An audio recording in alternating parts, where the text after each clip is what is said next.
Good evening सभी बच्चों को। अभिषेक, दुर्गेश, सभी को गुड इवनिंग, नमस्ते। कैसे हैं भाई सभी बच्चे?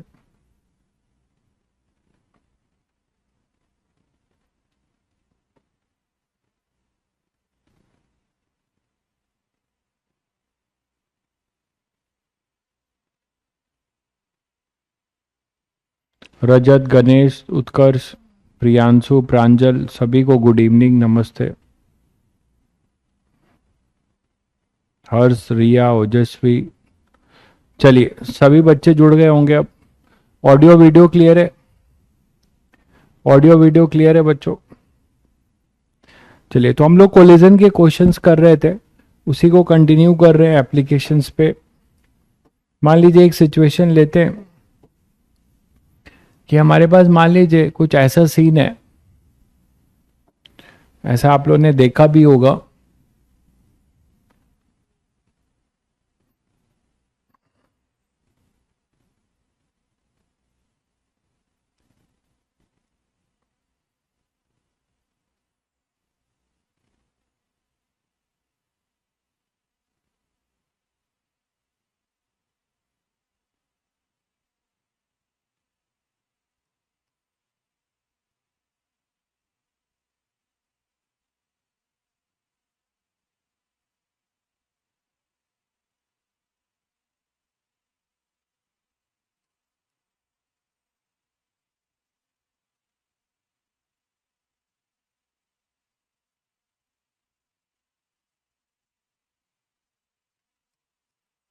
बहुत सारे यहाँ पे बॉल्स हैं जो अटैच हुए हैं इस तरीके से। एन बॉल्स है, मान लो एन बॉल्स है।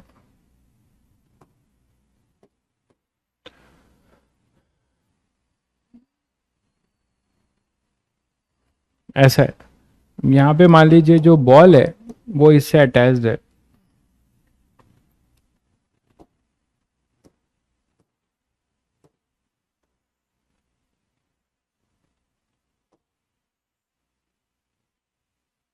एक को आपने छोड़ा है, बाकी सब ऐसे क्लोजली है।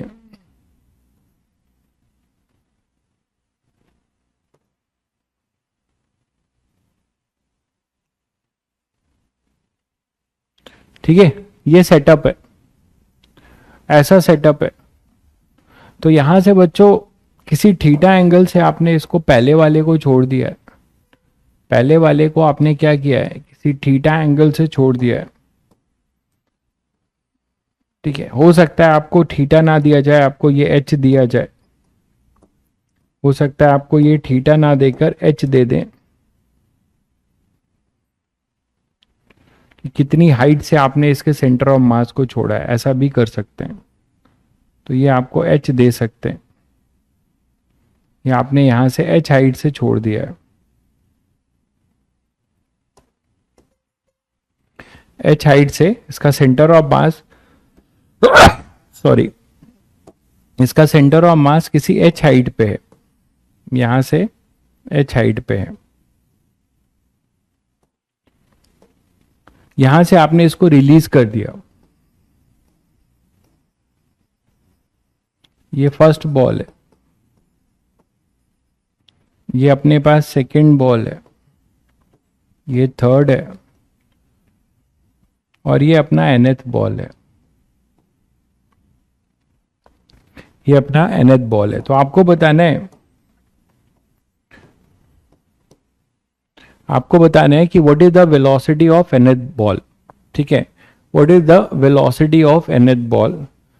तो find velocity of nth ball. E be the coefficient of restitution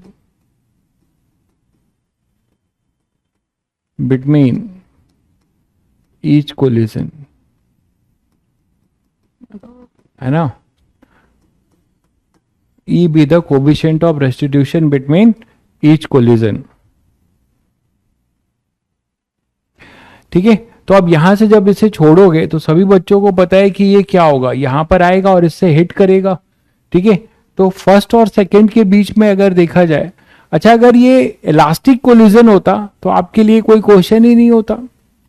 आप बताओ इलास्टिक होता तो क्या होता, ये √2gh की वेलोसिटी लेके आता और ये इसको मिलता, फिर ये एक दूसरे को अपनी वेलोसिटी एक्सचेंज करते और ये फिर √2gh से ऊपर उठ जाता। तो जितना ये h ऊपर से रिलीज हुआ है उतना ही nth बॉल ऊपर h से रिलीज होता, अगर ये परफेक्टली इलास्टिक होते तो, है ना। ये एक दूसरे को अपनी वेलोसिटी इंपार्ट करते जाते, लेकिन अब ऐसा नहीं है। ई जो है इसका रेस्टिट्यूशन है। तो collision between first and second ball की अगर बात करो तो collision between first and second क्या बोल सकते हो, फर्स्ट और सेकेंड के लिए क्या बोलोगे कि फर्स्ट और सेकेंड के लिए ये आपके पास फर्स्ट बॉल था, तो फर्स्ट बॉल के लिए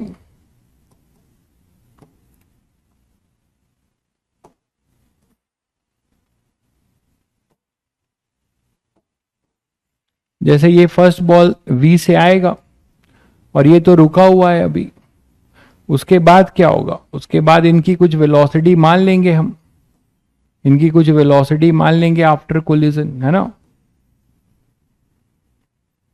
तो यही करिए, ये कल किया भी था आप लोगों ने। तो ये अपने पास V से आएगा, V0 है, ये रेस्ट पर होगा, उसके बाद इसका V1 और इसका V2, तो ये V2 ये V1 ये V0 जो कितना होगा √2gh, जो कितना होगा √2gh, बोलो भाई। तो फर्स्ट बॉल है, सेकंड जो है रेस्ट पर रहा था आफ्टर कोलिजन, आफ्टर कोलिजन है ये सिचुएशन क्या है, आफ्टर कोलिजन। तो दो इक्वेशन बना सकते हैं इसमें दो इक्वेशन बना सकते हैं और V1 V2 सॉल्व कर सकते हैं। क्या होगा बताओ, पहले के लिए मासेस सेम है ना, सबके मासेस सेम है,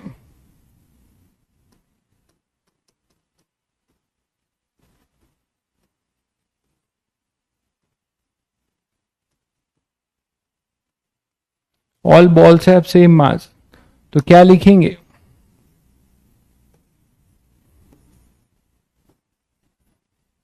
mv0 equal to mv1 plus v2। कल ही किया आप लोगों ने ऐसा question, v1 plus v2 equal to v0।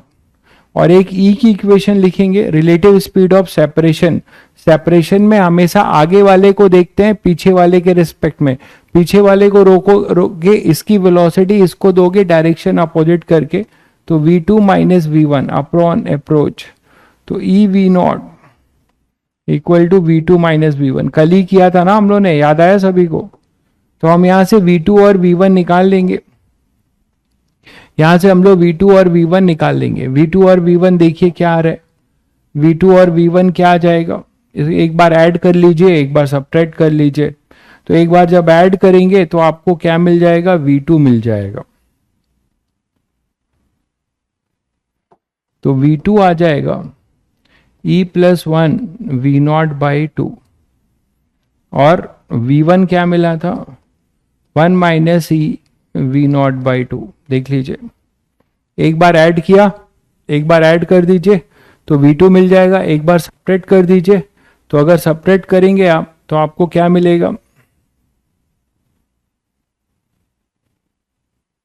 जब आप सब्ट्रैक्ट करोगे तो आपको मिल जाएगा 1 minus E v0 by 2 1 plus E v0 by 2। ठीक है, अब सेकंड का कोलिजन थर्ड से होगा, हमें सेकंड से मतलब था, खैर सेकंड का कोलिजन थर्ड से होगा। तो सेकंड का कोलिजन जब थर्ड से होगा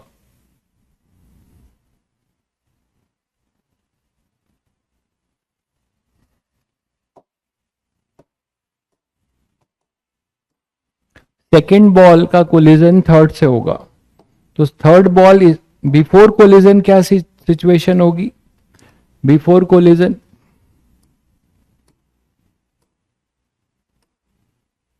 तो बिफोर कोलिजन जो होगा वो क्या होगा, सेकंड ऐसे कोलाइड कर रहा होगा और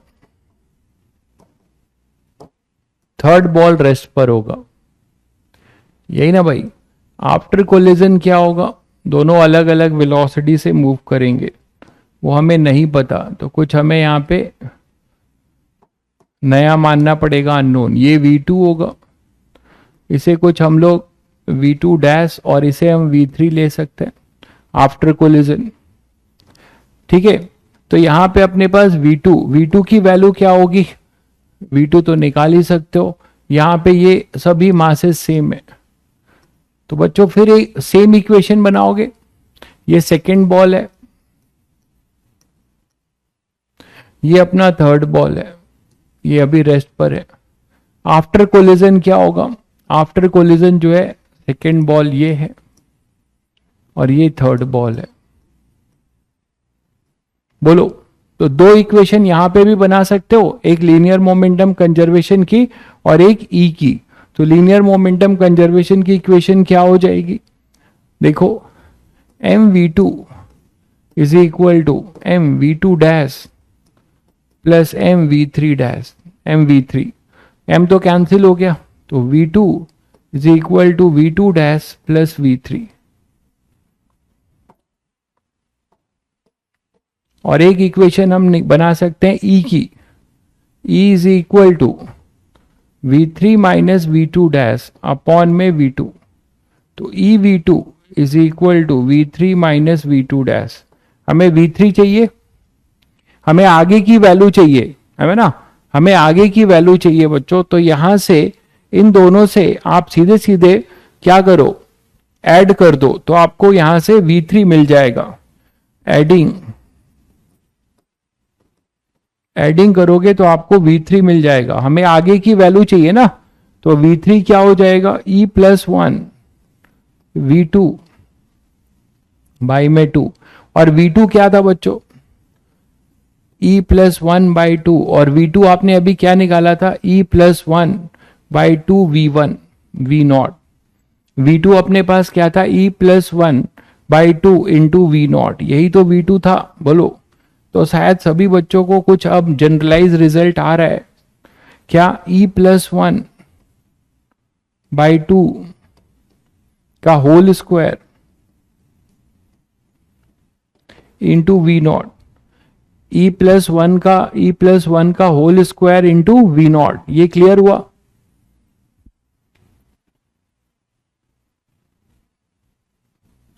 धैर्य ने आंसर दे दिया है, बहुत बढ़िया। तो ये सभी बच्चों को क्लियर हुआ भाई। nth के लिए जनरलाइज कर सकते हो, आप यहां से nth के लिए जनरलाइज कर सकते हो। v2 तुम्हारे पास क्या आया था, e plus 1 v naught by 2, और v3 क्या आ गया, v3 आ गया e प्लस 1 बाई 2 का होल स्क्वायर वी नॉट। ठीक है, ये क्लियर है। तो vnth क्या होगा, vnth हो जाएगा, देखिए जब 3 के लिए कर रहे हैं तो यहां 2 है, तो n के लिए क्या होगा, e प्लस 1 बाई 2 की power n minus 1 v naught, that is vnth आएगा e प्लस 1 बाई 2 की power n minus 1 under root 2 gh। तो ये आंसर होगा बच्चों, nth का आंसर ये होगा, vnth का आंसर ये होगा।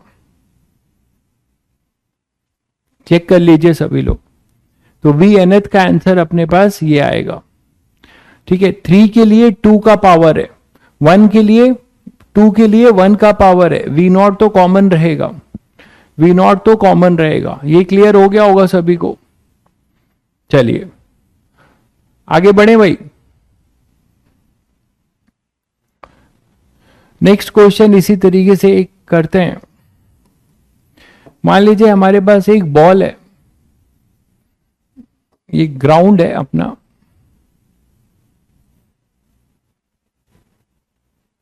और आपने एक बॉल को क्या किया है, एच हाइट से रिलीज कर दिया। बॉल को आपने क्या किया है,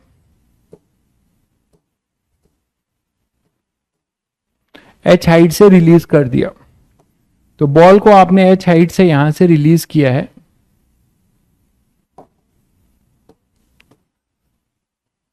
मास है में इसका, ये रिलीज्ड है, और ग्राउंड है अपना। ठीक है, ग्राउंड के साथ बॉल का जो कोलिजन है उनके बीच का कोफिशिएंट ऑफ रेस्टिट्यूशन ई है।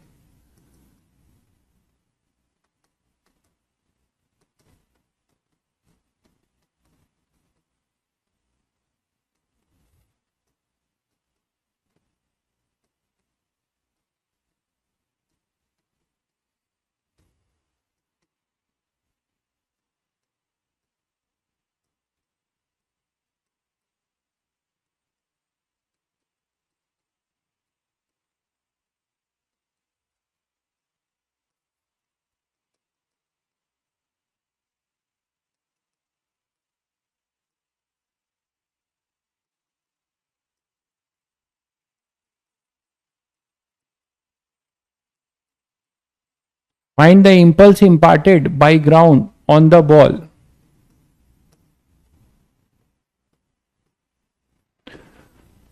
after a very long time. After a very long time. तो क्या होगा बच्चों कि अगर अभी आपने कोर्स ज्वाइन किया है तो अभी आप मत पढ़िए, आपको अगर पहले से आपने कहीं पढ़ रखा है तो आप कंटिन्यू कर सकते हैं। अगर आपने अभी कोर्स ज्वाइन किया है तो आपको बिल्कुल, ये लास्ट चल रहा है इस चैप्टर का लास्ट लेक्चर, आप बेटर है कि रोटेशनल डायनेमिक्स से पढ़िएगा। तो यहाँ पे अपने पास find impulse imparted by ground on the ball after a very long time. तो बच्चों आपने क्या किया है, एक बॉल को एच हाइट से छोड़ दिया, अब वो जाएगा, है ना, और वो परफेक्टली इलास्टिक कोलिजन अगर होता तो क्या होता, एच हाइट से गया, फिर से वो रिबॉन्ड हो जाएगा वी नॉट से, फिर एच हाइट को गेन करेगा। लेकिन ये परफेक्टली, हाँ भाई अगला चैप्टर पढ़िएगा, तो परफेक्टली इलास्टिक कोलिजन होता तो इनफाइनाइट टाइम तक बॉल ऐसे ऐसे कर रहा होता। अगर हम एयर रेजिस्टेंस नेग्लेक्ट कर रहे हैं तो इनफाइनाइट टाइम तक वो एच से जाता और एच हाइट पे फिर आता, फिर जाता, फिर आता। But this is not perfectly elastic collision, तो हर टाइम पे इसका कुछ एनर्जी का लॉस होगा और धीरे धीरे उसकी हाइट कम होती जाएगी और एक टाइम आएगा जब वो रुक जाएगा। ठीक है, रोटेशन स्टार्ट होगा 2 लेक्चर के बाद हो जाएगा। तो अपने पास ये t इक्वल टू 0 से, तो आपको क्या करना पड़ेगा बच्चों, देखिए आपको करना ये पड़ेगा कि आपको हर कोलिजन में इंपल्स की बात बोल रहा है after a very long time, तो हम तब तक हर कोलिजन में आप देखो इंपल्स का क्या रोल है। इंपल्स का रोल यहां पे आपको क्या मिलेगा, ग्राउंड से जो इंपल्स मिलेगा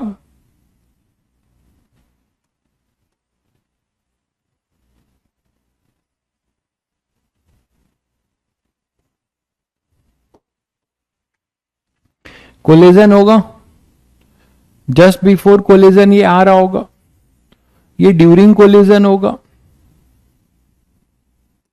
और एक होगा अपना जस्ट आफ्टर कोलिजन। तो यहां से आप समझ सकते हैं कि ये आएगा वी नॉट से। ड्यूरिंग कोलिजन मतलब यहां एन डेल्टा टी, ये भी इस पे एन डेल्टा टी लगाएगा, यही इंपल्स इसके मोमेंटम को चेंज करेगा, ये जे एन, ये जे एन, जिसके वजह से ये वी नॉट से आ रहा होगा, मान लीजिए ये वी नॉट से, है ना, तो फिर क्या होगा, ये इधर कुछ V1 से ऊपर उठेगा और इस V1 की वैल्यू आप क्या लिख सकते हैं, अगर आप टेस्ट प्रोफिशिएंसी टेस्ट कर पा रहे हैं तो बहुत अच्छा है, नहीं ठीक है टाइम मिल पा रहा है नहीं तो बाद में भी कर सकते हैं। तो यहां पे V नॉट है और ये E है, तो बच्चों ये सभी को समझ में आता है। E यहां पर क्या लिखोगे, ये ग्राउंड है, तो ग्राउंड है तो यहां पे रिलेटिव की कोई टेंशन ही नहीं है, ग्राउंड तो रेस्ट पर है। तो रिलेटिव स्पीड ऑफ सेपरेशन मतलब ये बॉल ग्राउंड को किस रेट से छोड़ रहा होगा, V1 से, अपॉन अप्रोच V नॉट। तो V1 की वैल्यू क्या हो जाएगी, ई वी नॉट, V1 की वैल्यू क्या हो जाएगी, ई वी नॉट, और V नॉट कितना है बच्चों, अगर इसे h हाइट से आपने छोड़ा है तो V नॉट की वैल्यू है √2GH। This is just before collision, this is just after collision. तो ऐसा हर कोलिजन में होगा, जस्ट आफ्टर कोलिजन, है ना, और ये होगा जस्ट बिफोर कोलिजन। तो यहां पे ई वी नॉट या E√2GH। तो ये पहले कोलिजन का मैंने आपको समझाया। इसी तरीके से दूसरा कोलिजन होगा, तो इस चीज को इस चीज को मैं आपको हर कोलिजन, देखिए बॉल का लाइन ऑफ एक्शन ऐसे ही रहेगा, आपको समझाने के लिए मैं इधर शिफ्ट होके हर कोलिजन का डायग्राम मैं इधर बनाऊंगा। इसका ये मतलब नहीं है कि बॉल इधर जा रहा है, बॉल इधर ही आएगा, इधर जाएगा। हर कोलिजन के बाद उसकी हाइट कम होगी, क्योंकि सभी बच्चों को पता है कि E लेस देन 1 होता है। तो धीरे धीरे हर कोलिजन के बाद उसकी हाइट कम होगी ना, उसका एनर्जी का लॉस होगा। इन इलास्टिक कोलिजन है तो एनर्जी का लॉस होगा, तो धीरे धीरे वो यहां से आएगा आएगा आएगा आएगा, फिर ऐसे ऐसे करते हुए फिर जाके 0 होगा। बट इस बात को समझाने के लिए मैं डायग्राम इधर बना रहा हूं, हर कोलिजन का डायग्राम मैं अलग बना रहा हूं जिससे आपको समझ में आए। इसका मतलब ये नहीं है कि बॉल इधर जा रहा है, ये ध्यान रखिएगा। तो मान लीजिए ये फर्स्ट कोलिजन में ये तो मैंने बता ही दिया आपको, ये ऐसे गया, यहां पर आया और फिर ये ऐसे उठेगा, और उठने के बाद क्या होगा, ये आपने निकाल ही लिया है, ये V1, तो V1 होगा तो क्या होगा, फिर ये ऐसे जाएगा मोशन अंडर ग्रेविटी करता हुआ, और फिर से क्या होगा, ये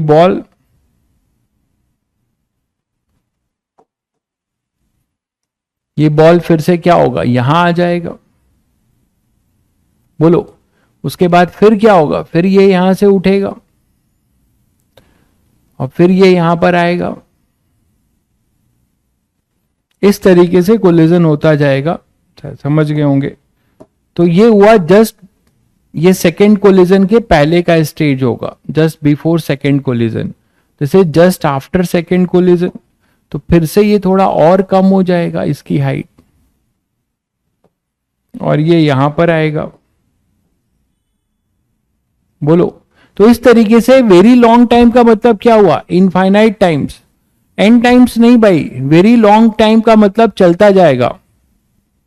2GH हाउ भाई प्रकाश, 2GH एनर्जी कंजर्वेशन से आया है, आपने पढ़ रखा है, mgh equal to half mv²। बहुत बढ़िया, क्या बात है, ऐसे भी टैलेंटेड लोग हैं। पूछ रहे हैं कैसे आया, तो ये V0 होगा तो हाफ mv², V0², तो V0 अपने पास है √2GH। ठीक है भाई, ये पढ़ाई कर रहे हो आप लोग, तो ये V0 है। आफ्टर दिस कोलिजन के बाद ये V1 होगा, और फिर जो कि EV0 है। तो आप मुझे बताओ कि यहां पे ये V1 से जाएगा तो V1 से आएगा, तो ये फिर V2 हो जाएगा, और फिर ये V2 से आएगा। ये क्या बोलेंगे आप, इसका टाइम, पूरा टाइम ऑफ फ्लाइट, यहां से ये t इक्वल टू 0 है, तो ये t इक्वल टू T0 है मान लो। तो यहां से यहां का टाइम हम लिख सकते हैं, T0 क्या होगा। अब ये मत पूछना सर ये कैसे आया, √2h/g है ना, काइनेमेटिक्स लगा रहे हैं, h हाइट के लिए √2h/g। अच्छा, फिर यहां से यहां पे आने का टाइम क्या हुआ, दिस इज T1। इस वाले के लिए टाइम मैं बोल रहा हूं T2। इस तरीके से टाइम मैं लिखता जाऊंगा। तो T1 अपने पास क्या आ जाएगा, T1 हो जाएगा U/g, U/g जाने का टाइम, U/g आने का टाइम।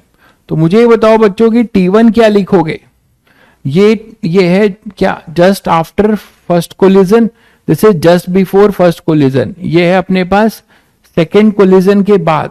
तो ये बताओ कि V1 है EV0, ठीक है, तो V2 क्या हो जाएगा, E टाइम्स ऑफ V1, मतलब E² V0। ये क्लियर है, ये सभी को क्लियर है। E टाइम्स हो जाता है नॉर्मल इंसिडेंस, हमेशा नहीं होगा, नॉर्मल इंसिडेंस में आपने E की इक्वेशन से देखा कि नॉर्मल इंसिडेंस में, ये E की इक्वेशन से मैंने आपको दिखाया है, ये रहा कि हर कोलिजन के बाद ये V1 से कोलाइड करने के लिए आ रहा है, फिर ये EV0 हो जाएगा, EV1 हो जाएगा, और V1 पहले से EV0 है तो E² V0। तो शायद सभी बच्चों को अब क्लियर हो चुका है कि आगे का ट्रेंड क्या होने वाला है। और T1 क्या लिखेंगे आप, 2V1/g, मतलब 2EV0/g। मैं टोटल टाइम निकाल रहा हूं पहले, मैं जब तक पूरा टोटल टाइम नहीं निकालूंगा तो मुझे नेट फोर्स मिलेगा नहीं, नेट इंपल्स नहीं मिलेगा, हमें नेट इंपल्स नहीं, हमें फोर्स लिख देता हूं, हमें यहां फोर्स निकालना है, find force, find average force.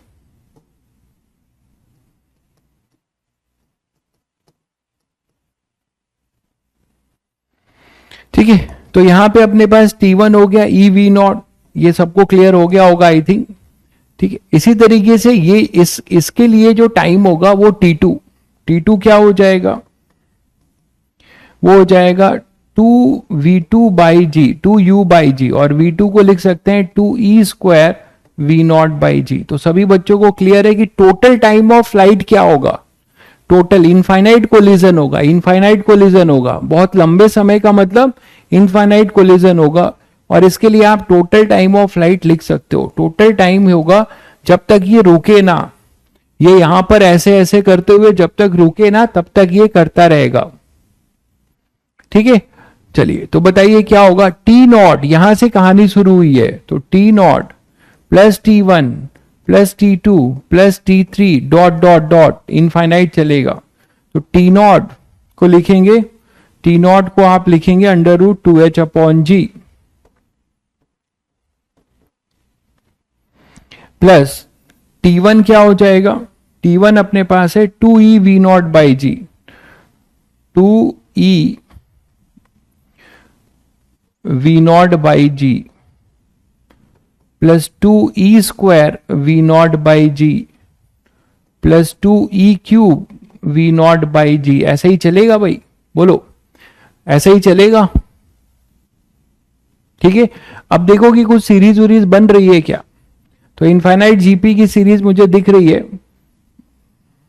आगे चलते हैं, इसमें यहां जगह नहीं है, ये पहले देख लीजिए सब लोग।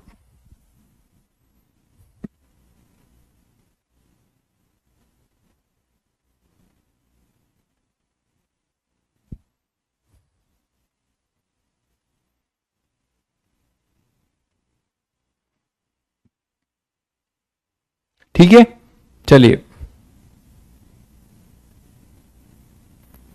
तो ये अपने पास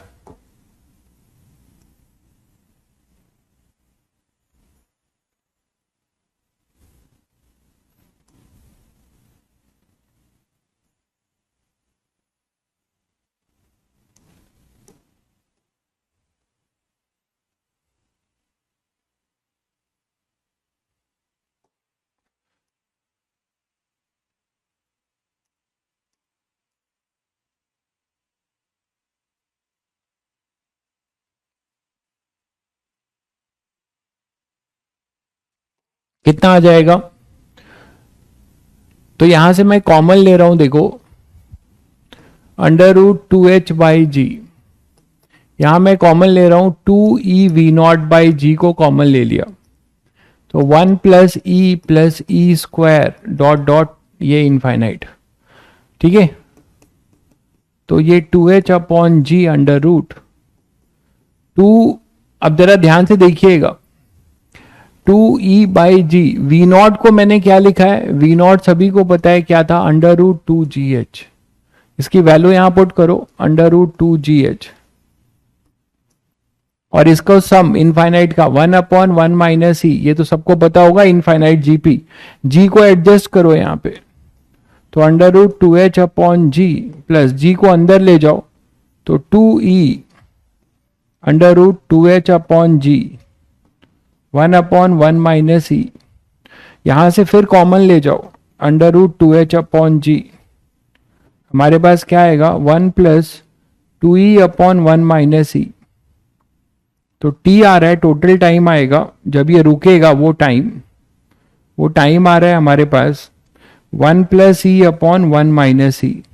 कई बार ये सब रिजल्ट्स कई बार काम आए, कई बार पूछे जाते हैं, जेई मेंस जैसे एग्जाम में तो ये सब डायरेक्ट पूछा जाता है, तो बेटर है कि आपके दिमाग में भी रहेगा तो आप डायरेक्ट टिक करेंगे, बाकी नहीं भी रहेगा तो आप कर लेंगे। तो टोटल टाइम जो होगा इस बॉल के रुकने का वो हो जाएगा under root 2h by G 1 plus E upon 1 minus E. ठीक है बच्चों, तो हमने टोटल टाइम तो निकाल दिया, और हर कोलिजन में ग्राउंड उसको इंपल्स दे रहा होगा। ठीक बात है। तो impulse equal to change in linear momentum. बोलो, इंपल्स जो ग्राउंड इसको मोमेंटम दे रहा है, अभी अभी मैंने आपको ये डिस्कस करके बताया कि ग्राउंड इसको क्या कर रहा है। देखिए, ग्राउंड इसको इंपल्स दे रहा है जिससे इसका मोमेंटम v0 से v1 हो गया, इसी तरीके से v1 से v2 हो गया, v2 से v3 हो गया। तो इसके मोमेंटम को चेंज कौन कर रहा है? ग्राउंड का इंपल्स। ग्राउंड का जो इंपल्स है जो बॉल पे लग रहा है, उस वो जो है बॉल के लीनियर मोमेंटम को क्या कर रहा है? चेंज कर रहा है। तो अगर हम टोटल टाइम निकाल चुके हैं, इतने टाइम में इंपल्स लग रहा होगा ग्राउंड का, और हर कोलिजन के बाद जो चेंज इन लीनियर मोमेंटम है, तो total change in linear momentum भी निकाल लें तो बस हमें क्या मिल जाएगा? Impulse equal to delta p, और इंपल्स को लिख देंगे एफ डेल्टा टी। तो हम टोटल लीनियर मोमेंटम के चेंज को इस टोटल टाइम से डिवाइड कर देंगे तो हमें क्या मिलेगा? एवरेज फोर्स मिल जाएगा। ठीक है बच्चों, तो अब हमारा नेक्स्ट एम क्या है? हमें हर कोलिजन के बाद लीनियर मोमेंटम का चेंज निकालना है। हर कोलिजन के बाद लीनियर मोमेंटम का चेंज निकालना है। चलिए निकालते हैं। तो लीनियर मोमेंटम का जो चेंज होगा,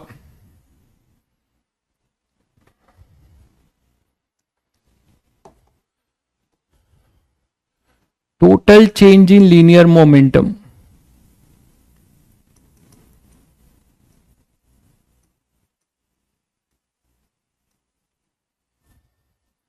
आप लोग भी अब कर सकते हो ये। Total change in linear momentum क्या होगा? तो total change in linear momentum क्या लिखाएंगे? क्या रॉन्ग है भाई? कुछ कैलकुलेशन रॉन्ग है क्या? देखिएगा, कोई कैलकुलेशन रॉन्ग हो गया है क्या? देख लीजिए।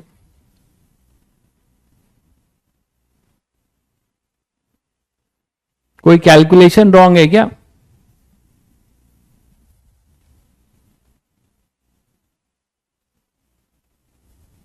बॉल रेस्ट पर आएगा, जब रेस्ट पे आएगा वो टाइम तो आपको निकाल के दे दिया मैंने भाई। कुछ कैलकुलेशन मिस है क्या? देख लीजिए। एक भाई कह रहे हैं रॉन्ग है। 2h/g कॉमन ले लिया, 1 प्लस, मुझे तो सब कुछ सही लग रहा है। ठीक है, सब सही है, आगे बढ़ते हैं। भाई को रॉन्ग लग रहा है। चलिए, तो total change in linear momentum की अगर बात करते हैं, total change in linear momentum की, तो हर कोलिजन के बाद लीनियर मोमेंटम का चेंज क्या होगा वो निकाल सकते हो। ये सामने रखा हुआ है। ये है तुम्हारा just before first collision, just after first collision. ये क्या है? ये केस क्या है तुम्हारा? जैसे जस्ट बिफोर फर्स्ट कोलिजन,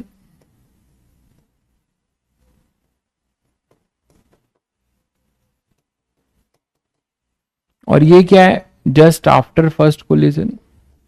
तो चेंज लिख सकते हो ना?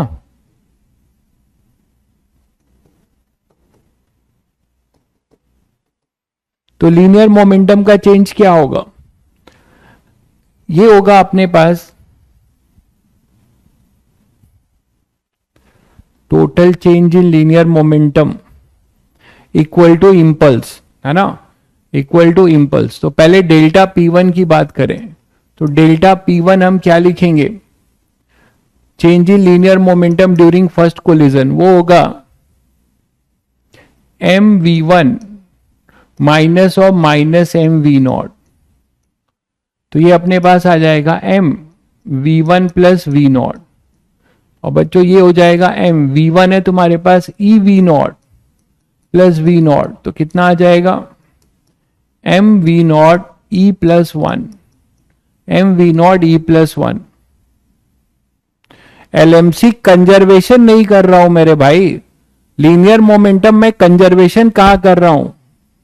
मैं लीनियर मोमेंटम कंजर्वेशन नहीं कर रहा हूं। मैं हर कोलिजन के बाद बॉल के लीनियर मोमेंटम का चेंज लिख रहा हूं। There is a difference between delta p and conservation. आप उसी में झूल रहे हो अभी। ठीक है, तो लीनियर मोमेंटम का मैं कहीं कंजर्वेशन नहीं कर रहा हूं। कंजर्वेशन तो होगा ही नहीं यहां पर, क्योंकि कंजर्वेशन बॉल और ग्राउंड दोनों सिस्टम का होता है। ठीक है, तो वो नहीं हो सकता, बस मैं चेंज लिख रहा हूं। तो this is during first collision. ठीक उसी तरीके से डेल्टा P2 ये है चेंज ड्यूरिंग फर्स्ट कोलिजन, केवल मैं चेंज लिख रहा हूं।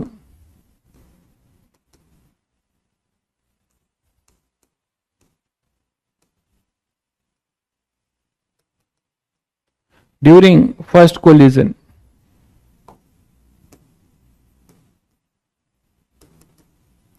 क्लियर है? इसी तरीके से delta P2 change during second collision.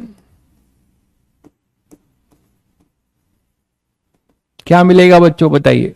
Second collision ये है, सेकेंड ये है आपके पास, ये जस्ट बिफोर सेकेंड कोलिजन है,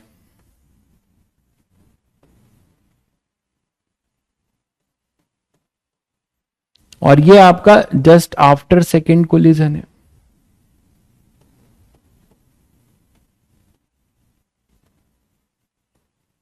ठीक है, जैसे जस्ट आफ्टर सेकेंड कोलिजन।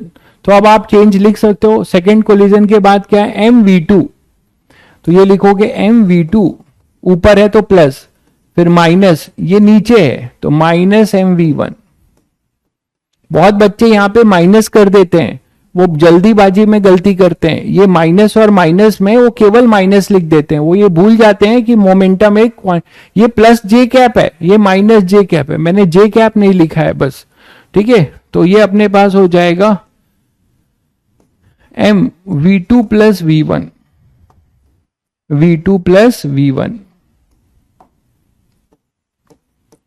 और V2 और V1 की वैल्यू आपको पता है क्या है, V2 है E स्क्वायर V0 और ये है अपने पास E V0। तो यहां से फिर से कॉमन ले सकते हो क्या, यहां से कॉमन आ जाएगा M V0 E plus 1 into E, दिख रहा है बच्चों, M V0 E प्लस 1, मतलब E V0 आप कॉमन ले लोगे तो M V0 E plus 1 into E। ये क्लियर है सभी को? ठीक है, तो यहां से अपने पास change in linear momentum for second collision हो गया। इसी तरीके से change in linear momentum for third collision निकाल सकते हो। तो टोटल चेंज क्या होगा, शायद आप लोगों को गेस हो रहा होगा, what is your total change. उसके लिए हम क्या करेंगे, सारे चेंज को ऐड करेंगे। तो मैं डायरेक्ट अब लिख रहा हूं, डेल्टा P नेट होगा delta P1 plus delta P2 plus delta P3 dot dot. तो डेल्टा P1 कितना है, M V0 E plus 1, delta P2 कितना है, M V0 E plus 1 into E times, तो डेल्टा P3 क्या हो जाएगा, M V0 E plus 1 into E square times. इस तरीके से ये चल जाएगा। तो यहां से बच्चों आप कॉमन ले सकते हो M V0 E प्लस 1, फिर से आपको एक GP मिलेगा 1 plus E square dot dot infinity का। तो infinite GP 1 upon E plus 1, यही होगा।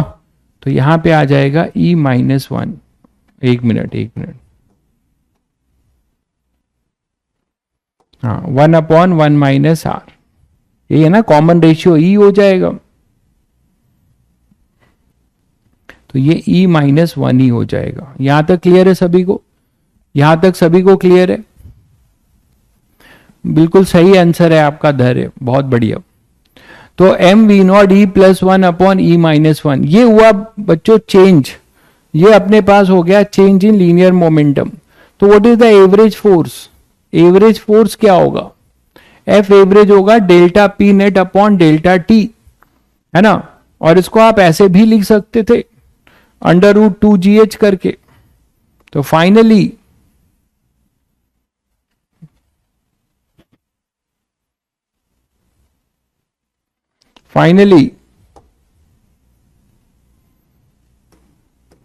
F एवरेज जो होगा delta P net upon total time T।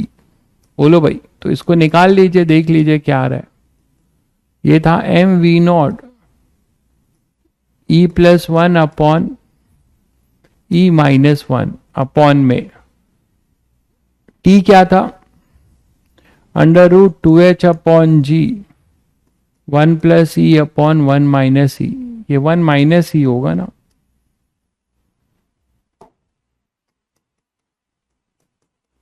तो इसमें ढेरों ऑब्जेक्टिव क्वेश्चन आपको मिल जाएंगे। ठीक है, तो ये तो कैंसिल ही हो जा रहा है। और वी नॉट को आप लिख सकते हैं √2GH।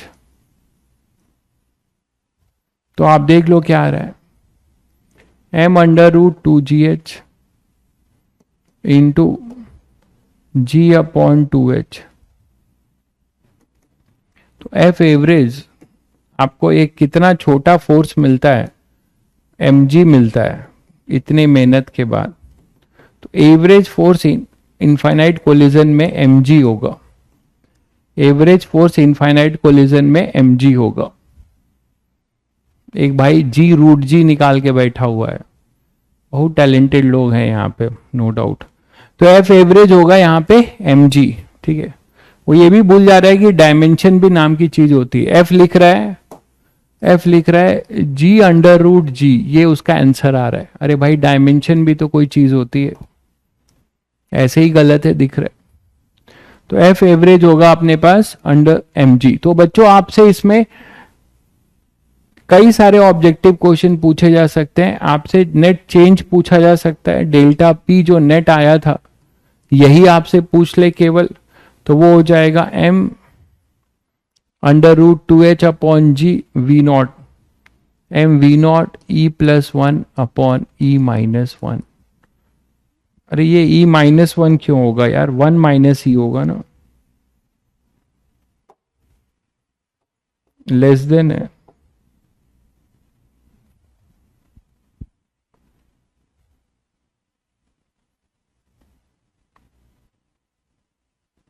ठीक है, e लेस देन 1 है ना, तो 1/1 माइनस ही होगा।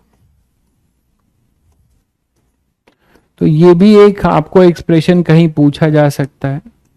टोटल टाइम का पूछा जा सकता है, वो आपने निकाल ही लिया था, फिर उसको आपने डिवाइड कर दिया उठा के, फिर आपने उसको डिवाइड कर दिया उठा के, ये रहा। तो एवरेज फोर्स आपको मिलेगा mg। ठीक है बच्चों, चलिए, तो ये पूरी कहानी थी इस वाले क्वेश्चन की। अब आगे बढ़ते हैं।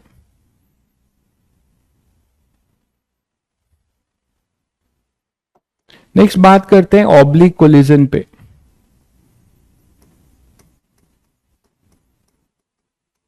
जो बता चुका हूं आप लोगों को क्या होता है ऑब्लिक कोलिजन। अब ऑब्लिक कोलिजन के क्वेश्चंस कैसे हैंडल करेंगे, ऑब्लिक कोलिजन की बात करते हैं। ठीक है, नॉन कांटेक्ट कोलिजन का भी क्वेश्चंस, ठीक है भाई, आगे करा देंगे कुछ। ठीक है, नॉन कांटेक्ट में बस जानते हो उसमें दिक्कत ये है कि आप यहाँ पे न्यूटोनियन मैकेनिक्स पढ़ रहे हो, तो अभी नॉन कांटेक्ट का कोलिजन का क्वेश्चन इसलिए नहीं करा पाऊंगा क्योंकि उसमें चार्ज आ जाएगा, इलेक्ट्रोस्टैटिक की बात होगी, ग्रेविटेशन की बात होगी, फील्ड की बात होगी, वो मैं आप कहां से करोगे अभी, दैट इज द रीजन।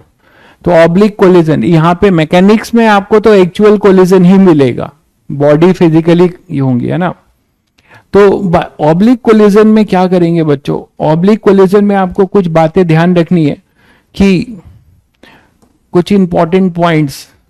यहां बच्चा परेशान होता है कि किस डायरेक्शन में लीनियर मोमेंटम कंजर्व, यहां तो इजी था, लाइन ऑफ एक्शन की डायरेक्शन सेम थी, दोनों एक ही डायरेक्शन में आ रहे थे। एक लाइन ऑफ एक्शन अलग होगा, लाइन ज्वाइनिंग अलग होगा। ठीक है,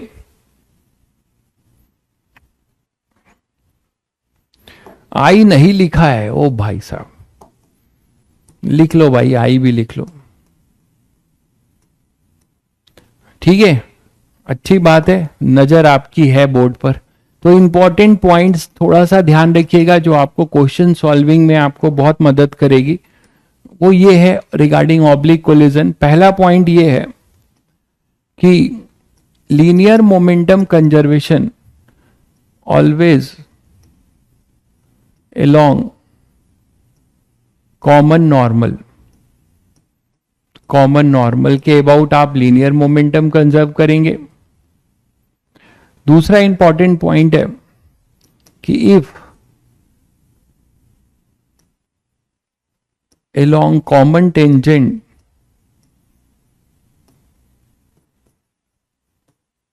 if along common tangent net impulse is 0, then velocity of colliding bodies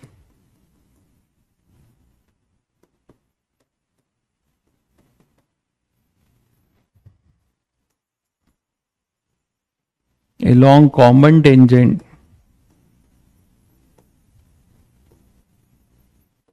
remain same. वो चेंज नहीं होगा. कब? जब कोई इंपल्स नहीं होगा, क्योंकि चेंज होने के लिए आपको इंपल्स की जरूरत पड़ेगी. ठीक है. तो अगर किसी कॉमन टेंजेंट के अबाउट अगर impulse, common tangent common normal समझ रहे हैं, ऐसा कुछ कि मान लो कोई एक कोलाइडिंग बॉडी है, ठीक है, और ये अपने पास दोनों आके यहां पे कोलाइड हो रही हैं, तो ये बनेगा तुम्हारा common normal, sorry common tangent, और ये बनेगा अपना कॉमन नॉर्मल. तो ये सारी कहानी इसकी अबाउट हो रही है. This is your common tangent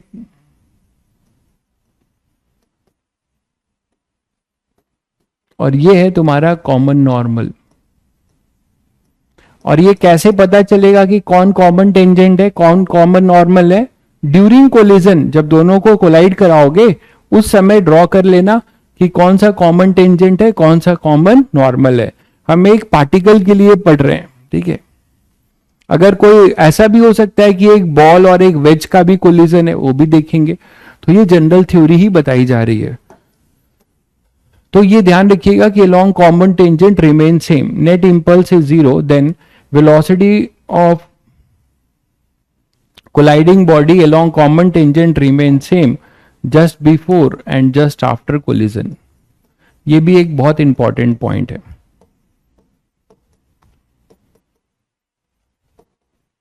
after collision, तो ये सेकेंड इंपॉर्टेंट पॉइंट है.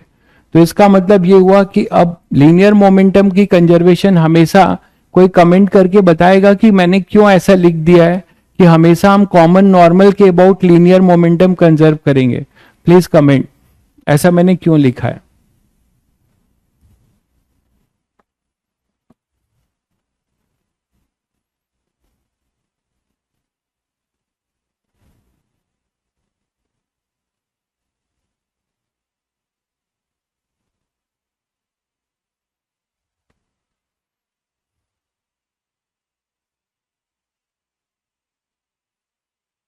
भाई सुमित, तुम्हारा क्या डाउट है?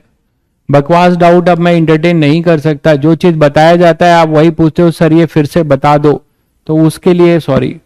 इंपल्स इज परपेंडिकुलर, बिल्कुल सही कह रहे हैं, बहुत बढ़िया भाई. इंपल्स इज परपेंडिकुलर, यहां पे जो जे लगेगा ड्यूरिंग कोलिजन, ठीक है भाई सुमित, आपकी आदत बन गई है कि सर ये फिर से बता दो, ये सर फिर से बता दो, तो वो नहीं हो पाएगा ना भाई. आप खुद सोचो प्रैक्टिकली कैसे होगा. यहाँ एक एक चीज आपको समझाया जाता है, आप कह रहे हो हमारा डाउट नहीं देख रहे हैं. ऐसे फर्जी डाउट जो बता दिया जा रहा है एक बार दो बार, फिर आप बोलते हो सर ये कैसे हुआ, तो वो बहुत पॉसिबल नहीं है. JN, और ये यहां पे होगा JN. तो जिधर इंपल्स होगा उधर ही तो अपने पास क्या होगा, जिधर इंपल्स होगा उधर ही लीनियर मोमेंटम होगा, because JN is responsible for change in linear momentum. इसीलिए ठीक है, तो हमने ये कर दिया. अब देखो इधर अगर इंपल्स नहीं है, मान लो यहां पे JN 0 है, तो इधर के लीनियर मोमेंटम में जो वेलोसिटी, अभी आगे मैं आपको और बताऊंगा, तो ये कोलाइडिंग बॉडीज अगर इधर कॉमन टेंजेंट के अबाउट कोई JN नहीं है, तो कोलाइडिंग बॉडीज, ठीक है, कोलाइडिंग बॉडीज का जो लीनियर मोमेंटम है, सॉरी लीनियर मोमेंटम कह रहा हूं, वेलोसिटी जो है वो सेम रहेगा. मतलब ये बॉडी का before collision along common tangent जो वेलोसिटी होगी वही आफ्टर कोलिजन होगी अलोंग कॉमन टेंजेंट. ठीक है. अच्छा, इक्वेशन ऑफ ई किसके लिए लिखा जाए, जरा कमेंट करके बताइए आप लोग कि अगर मुझे यहां पर ई की इक्वेशन लिखनी है, ठीक है, अगर मुझे ई की इक्वेशन लिखनी है बच्चों, तो किस डायरेक्शन में ई की इक्वेशन लिखी जाएगी?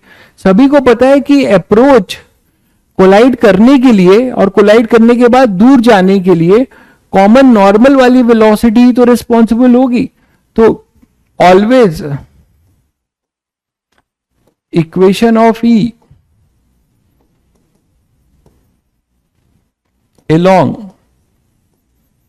कॉमन नॉर्मल, तो हमेशा हम ई की इक्वेशन किसके अबाउट लिखेंगे, कॉमन नॉर्मल के अबाउट लिखेंगे बच्चों।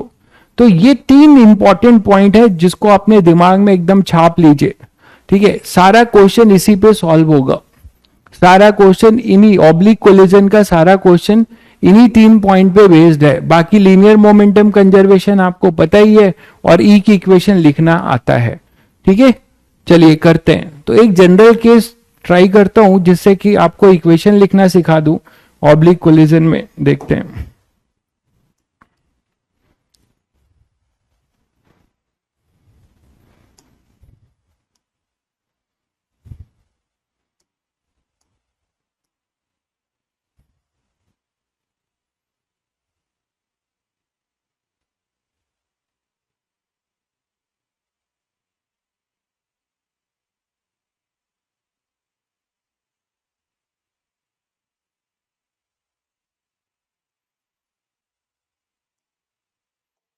तो मान लो हमारे पास कोई बॉडी है,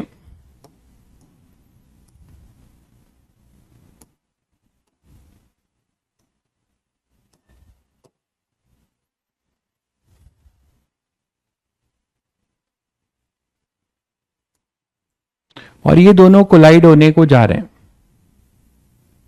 ये दोनों कोलाइड होने को आ रहे हैं। मान लीजिए कहीं से ये कोलाइड हो रहे हैं, ऑब्लिक कोलिजन है तो इनका लाइन ऑफ एक्शन कुछ और है ना, और ये ड्यूरिंग कोलिजन है, ये ड्यूरिंग कोलिजन है, and this is just after collision, this is just after collision.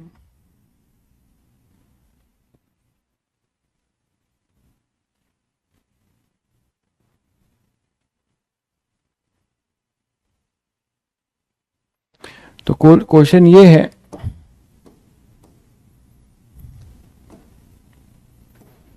कि इनकी जो लाइन ज्वाइनिंग है, ये है लाइन ज्वाइनिंग, जबकि इनकी वेलोसिटी अलग अलग डायरेक्शन में है। इनकी वेलोसिटी इधर है, इसकी अपनी कुछ इधर होगी, कैसे भी है, मान लो उल्टी भी हो सकती है। मैं एक जनरल केस ले रहा हूं बस। ये मान लो अपने पास u है, u1 है, ये u2 है, ये एंगल अपने पास कुछ θ1 है और ये एंगल θ2 है।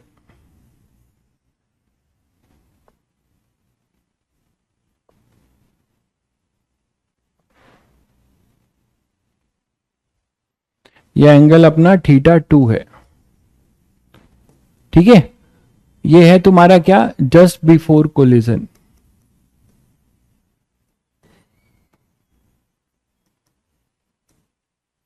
ये है ड्यूरिंग कोलिजन,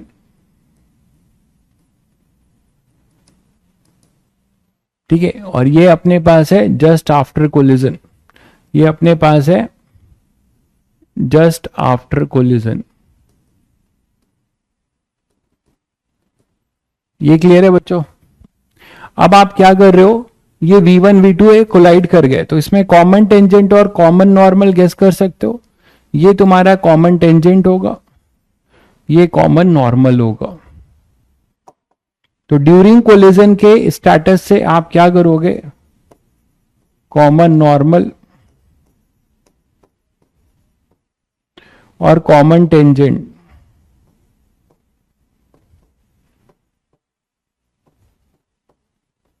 कॉमन नॉर्मल और कॉमन टेंजेंट डिसाइड कर लोगे, ठीक है। अब जस्ट आफ्टर कोलिजन मान लेते हैं कि इनके पास जो इनकी वेलोसिटी है वो कुछ चेंज हो गई,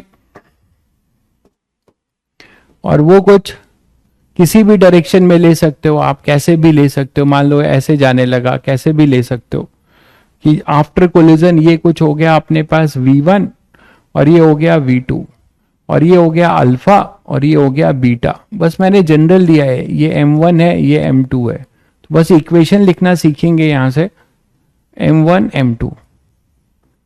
तो ये अपना कॉमन टेंजेंट। सबसे पहले आपको क्या काम करना है कि जो ऑब्लिक कोलिजन है उसमें आपको इक्वेशन कॉमन टेंजेंट और कॉमन नॉर्मल के अबाउट लिखना है। तो वेलोसिटी का कंपोनेंट ले लोगे, along कॉमन टेंजेंट और कॉमन नॉर्मल, ठीक है। तो इनकी वेलोसिटी का कंपोनेंट लेना शुरू करोगे तो ये होगा v1 cos theta 1, v2 cos theta 1, ये हो जाएगा v2, ये इधर अपने पास v2। उसके बाद इसका भी ऐसे ही कंपोनेंट होगा,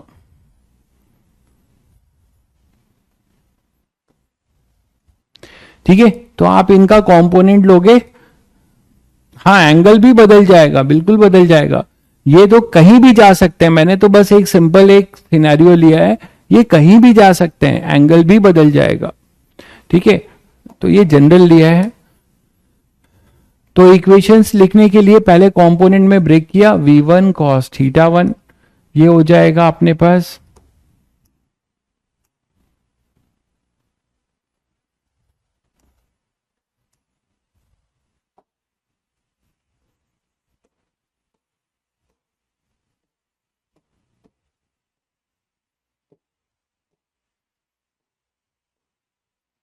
तो कंपोनेंट ब्रेक करिए, v1 cos theta 1, v1 sin theta 1, ये अपने पास होगा v2 cos थीटा 2, ये हो जाएगा v2 cos theta 2।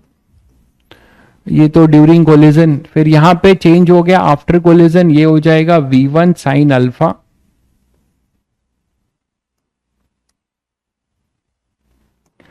v1 sin alpha ना, ये हो जाएगा, नहीं sorry cos alpha, v1 cos alpha, ये हो जाएगा v1 sin अल्फा। इधर मैंने लिया v2 cos बीटा, और ये हो जाएगा v2 sin बीटा। ये ऐसे भी हो सकता था, मैंने ऐसे ले लिया है। अब बच्चों इक्वेशंस लिखते हैं। रेलिवेंट इक्वेशंस हमारे पास जो होंगी वो दो हैं, ई की इक्वेशन और लीनियर मोमेंटम, और एक कॉमन टेंजेंट के लिए 3 इक्वेशन लिखेंगे। तो पहला है एलएमसी, कॉमन नॉर्मल के अबाउट। तो क्या लिखेंगे, अब आप इस डायरेक्शन को पॉजिटिव बोल रहे हैं तो आप लिख रहे हैं m1 v1 cos थीटा 1 प्लस m2 v2 cos theta 2, this is just before collision, equal to, सभी इसी डायरेक्शन में है तो सब पॉजिटिव हैं, m1 v1 cos alpha plus m2 v2 cos beta. एक इक्वेशन आपके पास ये आ जाएगी।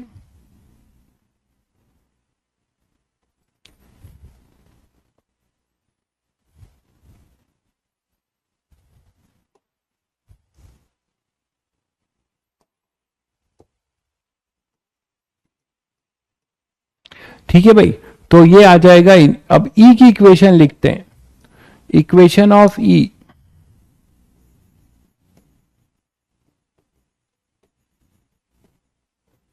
ये भी कॉमन नॉर्मल के अबाउट ही लिखा जाएगा, क्योंकि कॉमन टेंजेंट के अबाउट, देखो ये दोनों पैरेलल जा रहे हैं। अगर केवल कॉमन टेंजेंट की वेलोसिटी को देखोगे तो ये तो ऐसे पैरेलल चले जाएंगे, कभी कोलाइड नहीं करेंगे। ठीक है, ये कौन है जो पूछ रहा है कि कोलिजन के बाद वेलोसिटी भी चेंज होगी? गजब बात कर रहे हैं, बिल्कुल चेंज होगी। यहां पे मैंने u1 u2 लिखा था ना, ये u1 u2 था, मैंने वो गलती कर दिया, u1 u2 ही तो लिया था, कैसे चेंज हो गया? ये u1 है, ये u2 है।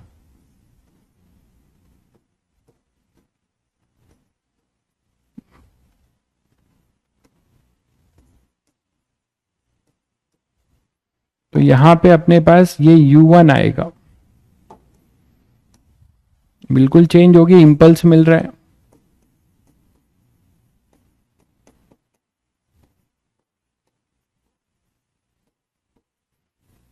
ठीक है भाई, अब तो ठीक है।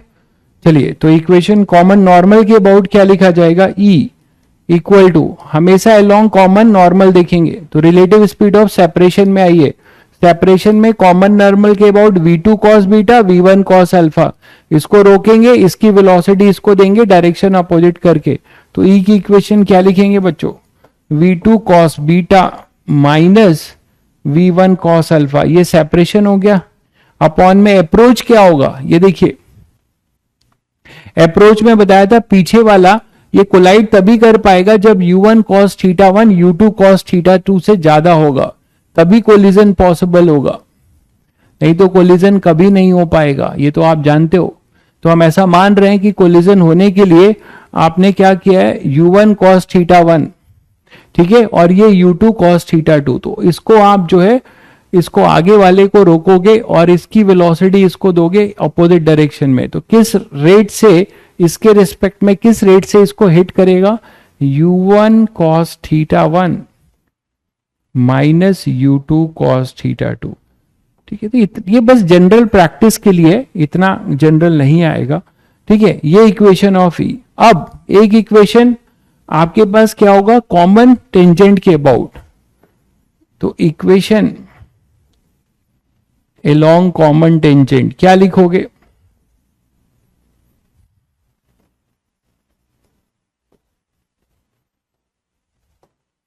इक्वेशन अलोंग कॉमन टेंजेंट, अगर इंपल्स नहीं है तो, है ना, if impulse along common tangent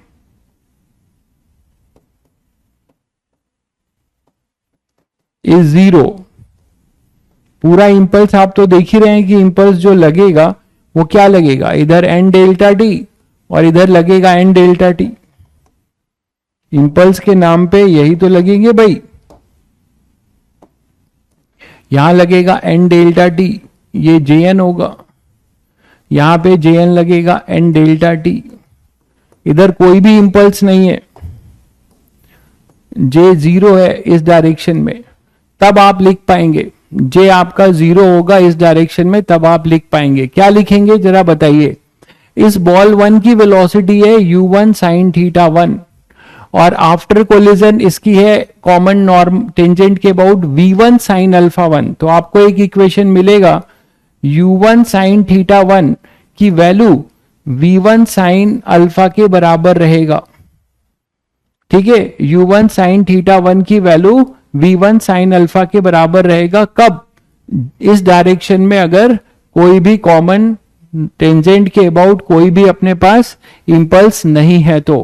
clear है बच्चों, तो जेटी अगर आपका जीरो है, कॉमन टेंजेंट के अबाउट कोई इंपल्स नहीं है, तो वेलोसिटी चेंज होगी नहीं, मतलब जस्ट बिफोर कोलिजन इस बॉल 1 की u1 sin थीटा 1 थी इस डायरेक्शन में और after collision v1 sin alpha 1 थी, तो वो इक्वल ही रहेंगी। दूसरा u2 sin theta 2 is equal to v2 sin beta, तो ये आपकी इक्वेशन हो जाएंगी relevant equations. This is about common tangent, तो ये कॉमन टेंजेंट के अबाउट की कहानी है। तो यही सारा कॉन्सेप्ट हम यूज करेंगे सारे क्वेश्चन में, ठीक है, सारा जो है हम यूज करेंगे, इसी बेस पे सारे क्वेश्चन को हम लोग क्रैक करेंगे, ठीक है बच्चों। इन्हीं इक्वेशन इन्हीं फंडामेंटल्स पे हम जो है सारे क्वेश्चन क्रैक करेंगे। आगे बढ़े, आगे बढ़े भाई।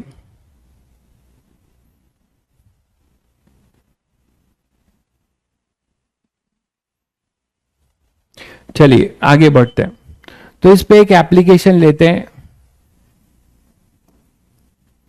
जैसे मान लीजिए ग्राउंड वाला ही कोलिजन अब ऑब्लिक हो, मतलब किसी थीटा पे आ रहा हो कोई पार्टिकल, जस्ट बिफोर ही है ये, ठीक है, ये जस्ट बिफोर ही है, तो ये इसको हिट करने के लिए आ रहा है,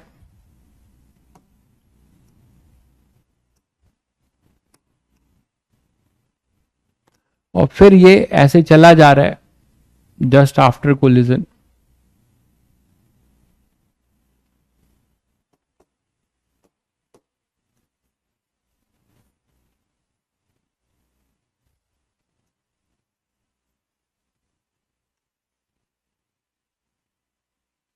ठीक है, ये ग्राउंड है, स्मूथ है, ग्राउंड यहां पे स्मूथ है, आप बोले सर इसका भी कोई राज है? बिल्कुल है, अभी आपको पता चल जाएगा। तो ये स्मूथ है, ये जस्ट बिफोर यहां पे आया कुछ यू से, यू से इसको हिट करने के लिए आ रहा है, एंड आफ्टर कोलिजन ये रिबॉन्ड हो रहा है वी से। तो हमें यही वी फाइंड करना है, ठीक है। ई जो है कोफिशिएंट ऑफ रेस्टिट्यूशन, ई जो है कोफिशिएंट ऑफ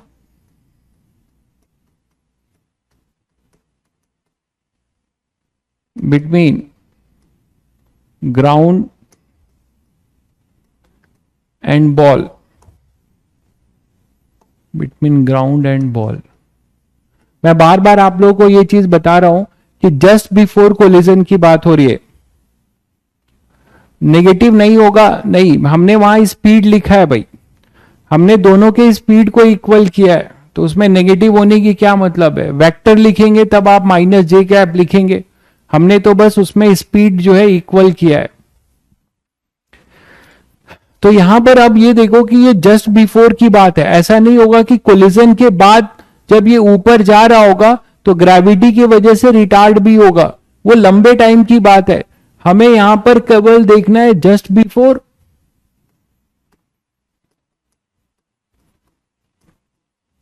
जस्ट ग्राउंड को हिट करने ही वाला है, और ये जस्ट आफ्टर है, बस इतने से ही इंपल्स का रोल होता है, बार बार बता चुका हूं।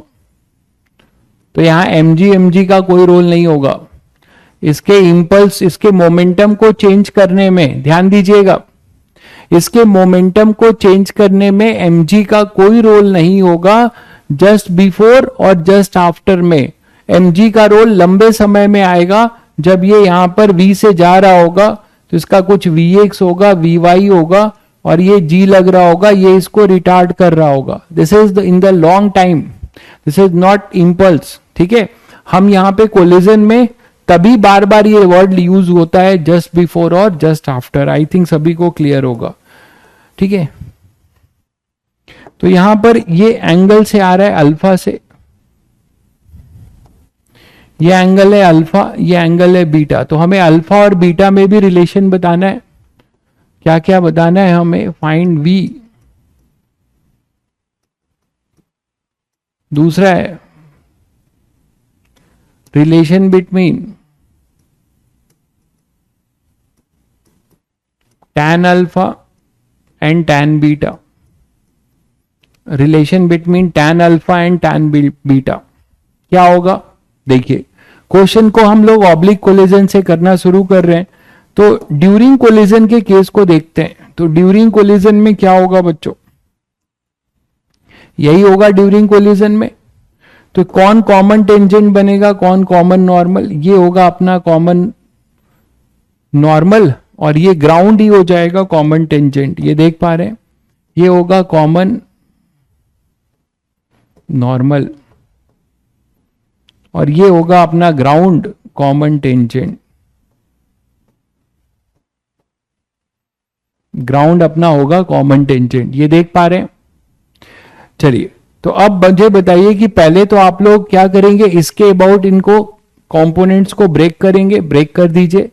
एक अलोंग कॉमन टेंजेंट और कॉमन नॉर्मल, इसको पहले हम इसको क्या करेंगे, ब्रेक करेंगे, तभी इक्वेशन लिखेंगे। तो देखिए, ये अल्फा है तो ये भी अल्फा होगा, तो ये हो जाएगा u cos अल्फा, ये होगा u साइन अल्फा। ये बीटा है तो ये भी बीटा होगा, तो ये हो जाएगा v cos बीटा, और इधर आएगा v साइन बीटा।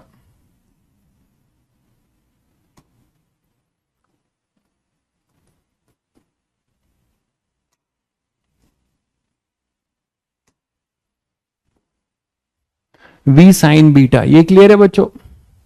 अब देखिए इक्वेशन, आप लोग कमेंट करके बताइए रेलेवेंट इक्वेशंस क्या क्या होगी। ये स्मूथ है तो कॉमन टेंजेंट के अबाउट रेलेवेंट इक्वेशन क्या होगी? कॉमन टेंजेंट के अबाउट ये स्मूथ है, mg जो भी इंपल्स लग रहा होगा एन डेल्टा टी का, वो पूरा का पूरा ऐसे लग रहा होगा, jn ऐसे लग रहा होगा। ठीक है, जेटी यहां पर 0 है, कोई भी इंपल्स नहीं होगा कॉमन टेंजेंट के अबाउट। अगर ये स्मूथ है तो मैं ऐसे क्वेश्चंस करा चुका हूं। अगर ये रफ होता, ध्यान दीजिए, अगर ये रफ होता तो यहां पे काइनेटिक फ्रिक्शन फोर्स लगता जो कि इंपल्सिव इन नेचर होता, काइनेटिक फ्रिक्शन फोर्स लगता जो कि इंपल्सिव इन नेचर होता। तो आप यहां पे ये बात नहीं बोल सकते थे कि इस बॉल का कॉमन टेंजेंट के अबाउट जो वेलोसिटी है वो सेम होगा, तब नहीं बोल सकते थे। तो अलोंग कॉमन टेंजेंट एक इक्वेशन आप लिख सकते हैं,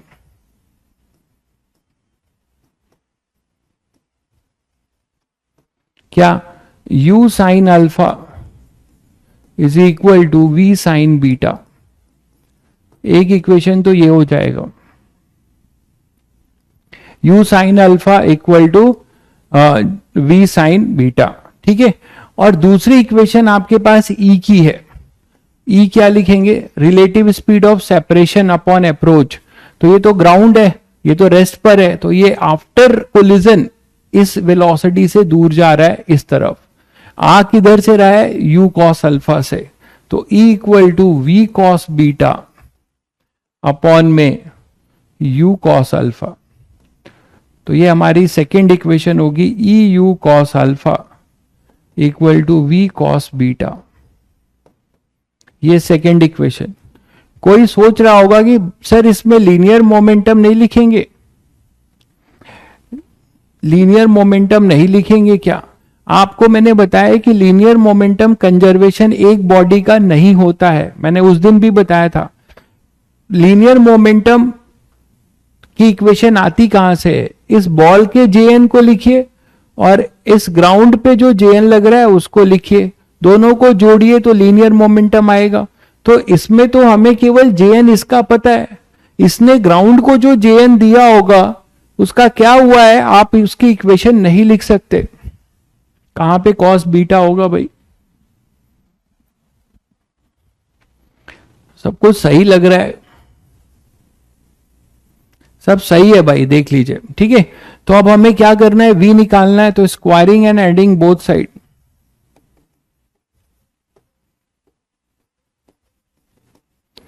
इन्हीं दो इक्वेशन से काम चला लेंगे। Squaring and adding both side जब करेंगे आप तो आपको मिलेगा u स्क्वायर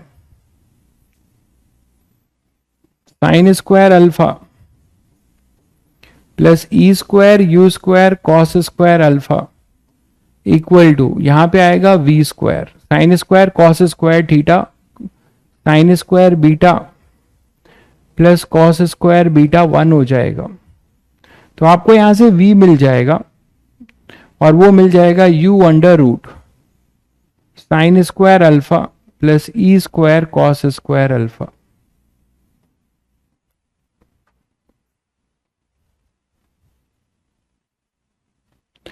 ठीक है, तो सुमित भाई ने फिर से देखिए वही अपनी आपने स्टाइल मारी। आपने किया क्या इसमें बताना, अरे तब से मैं क्या बता रहा हूं, तुमने यार इरिटेट करके रखा है। ठीक है, ब्लॉक करना पड़ेगा तुमको, आप भाग जाओ यहां से, मुझसे नहीं पढ़ पाओगे आप। ठीक है, सब कुछ बता रहा हूं उसके बाद लिखता है कि सर आपने किया क्या है इसमें बताना। Nonsense. v equal to u under root sine square alpha plus e cos square. अभी तक मैं कर क्या रहा हूं, तो मैं ये इक्वेशन लिखने से पहले क्या कर रहा था, बता ही तो रहा था। बकवास लोग कहां से, आप भाग जाओ यहां से भाई। आप मुझसे पैसे ले लो, जो आपने ये चैनल खरीदा है वो मैं दे देता हूं, आप यहां से तुरंत भाग जाओ।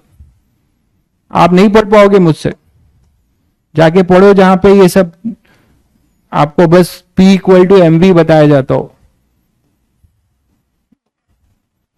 हर बार में यही नाटक है, सर क्या किया बताना, जब बताने के बाद तो u under root sine square alpha plus ई स्क्वायर कॉस स्क्वायर अल्फा, ये v हो जाएगा। इसी तरीके से आप यहां पे tan बीटा और tan अल्फा में एक इक्वेशन लिख सकते हो, डिवाइडिंग बोथ साइड। दोनों इक्वेशन को अगर हम डिवाइड कर दें, दोनों इक्वेशन को अगर हम डिवाइड कर दें, दोनों इक्वेशन को अगर आप डिवाइड कर देते हो तो आपको tan बीटा और tan अल्फा में इक्वेशन मिल जाएगा, है ना। डिवाइड कर दीजिए, डिवाइडिंग बोथ साइड।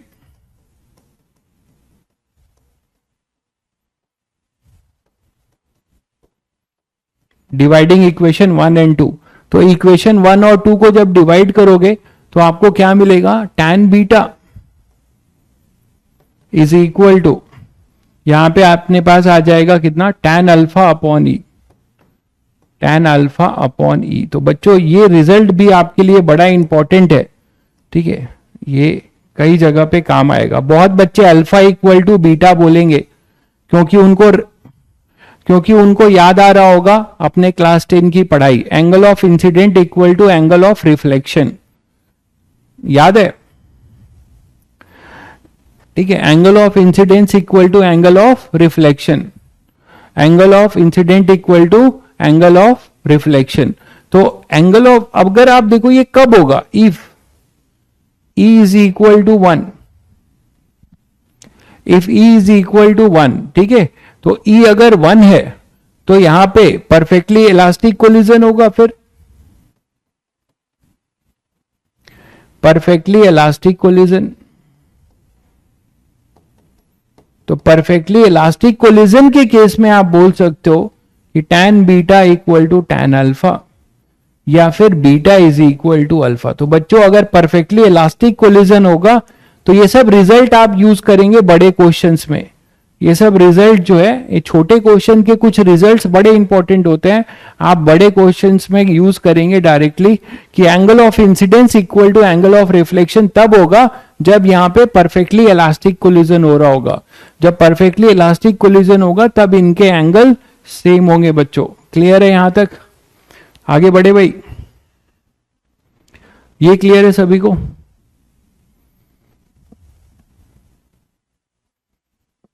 ठीक है, चलिए नेक्स्ट बात करते हैं इसी पे कि मान लीजिए आपके पास एक बॉल है,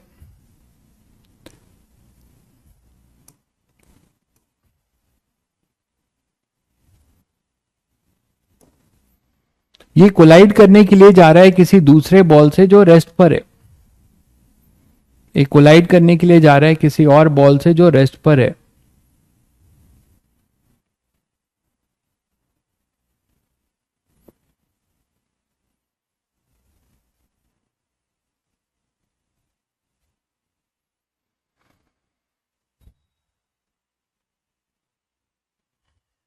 और दोनों के बीच का ये सेंटर ऑफ मास इसका ये है, तो सेंटर ऑफ मास से इसके सेंटर ऑफ मास की जो दूरी है वो आपको दी हुई है,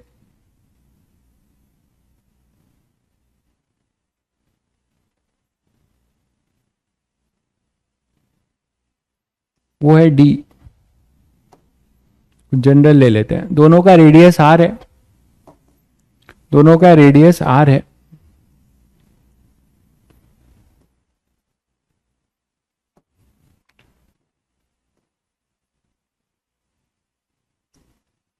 ठीक है, ये रेस्ट पर है और ये कोलाइड कर रहा है, इसकी वेलोसिटी दी हुई है, ये किसी v नॉट वेलोसिटी से आ रहा है इसको कोलाइड करने के लिए, v नॉट वेलोसिटी से आ रहा है इसको कोलाइड करने के लिए। ठीक है, तो आफ्टर कोलिजन आपको बताना है, आफ्टर कोलिजन दोनों की वेलोसिटी बतानी है। कोलिजन कैसा है, ऑब्लिक तो है बट परफेक्टली इलास्टिक है।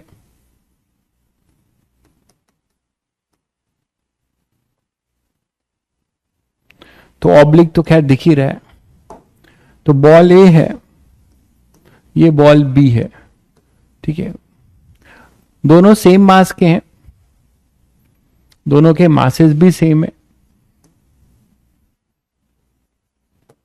दोनों के मासेस भी सेम है। तो आपको बताना है कि after collision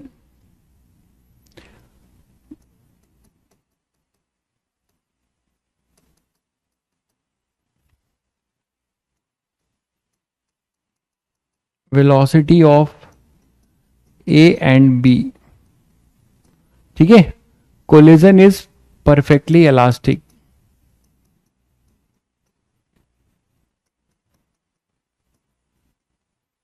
collision is perfectly elastic. तो देखो बच्चों, अगर ऑब्लिक कोलिजन में परफेक्टली इलास्टिक है तो फिर आप ये बताओ कि आपने पढ़ा था कि अगर हेड ऑन कोलिजन है और सेम मास के बॉल हैं तो अपनी वेलोसिटी एक्सचेंज करते थे, है ना, वहां आप नहीं सोचते थे कि किस डायरेक्शन में। लेकिन अगर ये ऑब्लिक कोलिजन है तो ये अपनी वेलोसिटी एक्सचेंज करेंगे along common normal. Common normal के अबाउट ये अपनी वेलोसिटी क्या करेंगे, एक्सचेंज करेंगे। और जस्ट ड्यूरिंग कोलिजन का अगर सीन बनाया जाए तो ड्यूरिंग कोलिजन का सीन ये होगा, देखो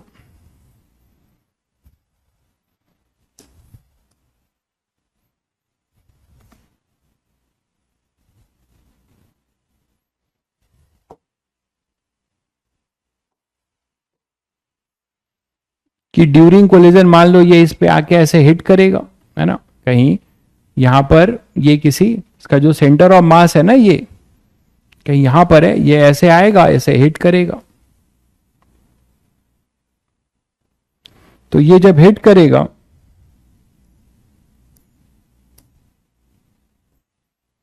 तो सभी बच्चों को पता है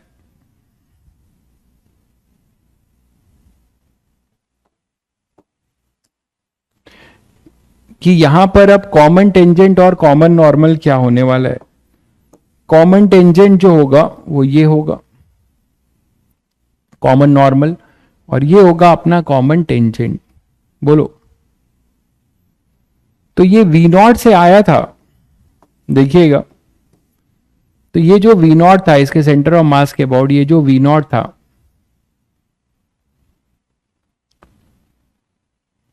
कुछ एंगल थीटा ले लेते हैं, वो एंगल भी आपको निकालना पड़ेगा। यस, वो एंगल भी आपको निकालना पड़ेगा। तो निकाल देंगे वो एंगल। कैसे? आपको पता है ये डी दिया है, दोनों के सेंटर के बीच की दूरी ये C1 है, इसका सेंटर C2 है। तो ये C1 सेंटर है, ये C2 सेंटर है। इन दोनों के बीच का जो वर्टिकल सेपरेशन है वो आपको डी दिया हुआ है। देखिए, वो आपको डी दिया हुआ है, तो आप थीटा निकाल लेंगे ना। ये डी दिया हुआ है, और ये अब आपको पता है ये 2r है। C1 C2, C1 C2 जो है 2r है। बोलो भाई, C1 C2 2r है। तो अगर मैं आपको बोलूं कि ये थीटा ले लेते हैं और ये V नॉट है, तो अलोंग कॉमन नॉर्मल इसकी वैल्यू क्या होगी? देखिए, ये जस्ट बिफोर कोलिजन बना रहा हूं, ये जस्ट बिफोर कोलिजन बना रहा हूं। क्या होगा? V नॉट कॉस थीटा,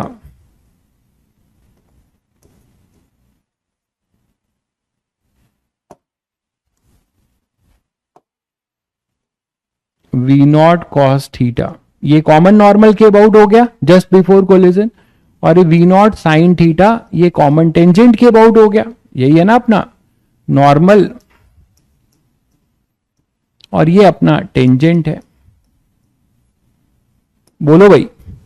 तो बच्चों ये बताओ कि अगर परफेक्टली इलास्टिक कोलिजन है, अगर परफेक्टली इलास्टिक कोलिजन है तो नेक्स्ट आप क्या बोल सकते हो, क्या होगा आगे? क्या होगा आगे? क्या होगा? देखो, इसी को मैं एक और डायग्राम से आपको बताता हूं। आगे क्या होगा? जस्ट आफ्टर कोलिजन क्या होगा बताइए आप लोग। जस्ट आफ्टर कोलिजन ये होगा कि ये चलने लगेगा, इधर कुछ इसी डायरेक्शन में चलेगा ये, और इसको जो वेलोसिटी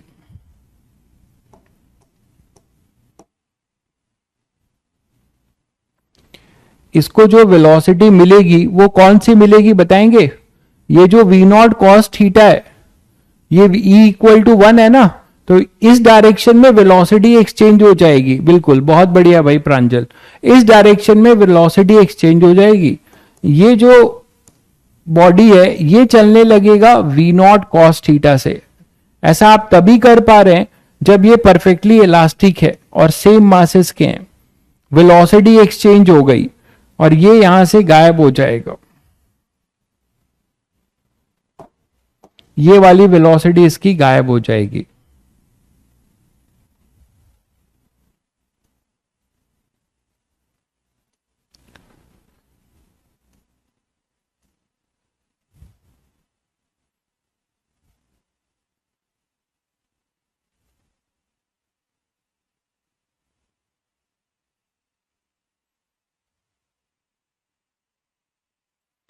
ठीक है, तो ये वाली वेलोसिटी इसकी गायब हो जाएगी, इसको हटा रहा हूं मैं।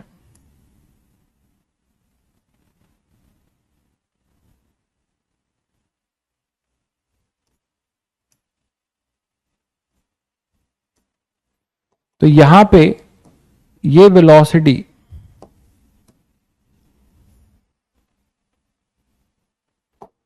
जो बच जाएगी वो कॉमन टेंजेंट वाली बच जाएगी। तो कॉमन टेंजेंट के अबाउट ये ऐसे चला जाएगा, इसके बाद नेट होगा वी नॉट साइन थीटा केवल, और इसको मिल जाएगा वी नॉट कॉस थीटा। तो बड़ा बढ़िया सवाल है ये वी नॉट, आपको ऐसे केसेस काफी मिलेंगे, बट ये ध्यान रखिएगा हर जगह नहीं यूज करिएगा,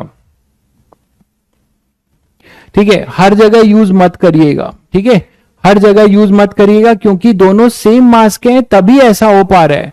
ये थ्योरी जो हमने लगाया था हेड ऑन कोलिजन में कि अगर elastic perfectly elastic head on collision थे तो हमने क्या बोला था कि वेलोसिटीज एक्सचेंज हो जाएंगी, वही चीज हम ऑब्लिक में भी कर रहे हैं, लेकिन किस डायरेक्शन में कर रहे हैं, ठीक है, किस डायरेक्शन में कर रहे हैं, वो हम कर रहे हैं कॉमन नॉर्मल के अबाउट, वो हम कर रहे हैं कॉमन नॉर्मल के अबाउट, ठीक है बच्चों, तो वो हम कर रहे हैं कॉमन नॉर्मल के अबाउट। तो कॉमन नॉर्मल के अबाउट ये एक्सचेंज हो गया और इस डायरेक्शन में ये इधर जाएगा, तो इधर से जस्ट आफ्टर कोलिजन।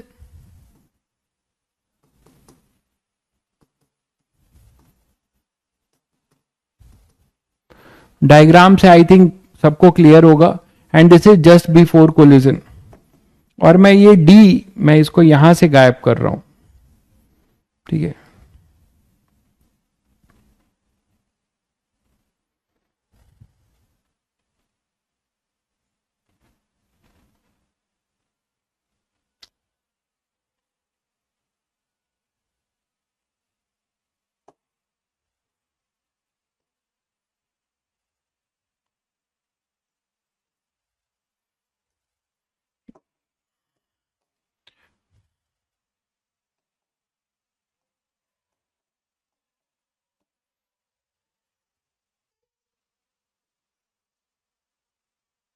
तो जस्ट बिफोर कोलिजन का ये केस है, ये वी नॉट से आ रहा था और आपने फिर इसका कंपोनेंट लिया था, ये वी नॉट था, ये थीटा माना था हमने, तो ये इधर आया था हमारा v naught cos theta along common tangent, और ये था वी नॉट साइन थीटा।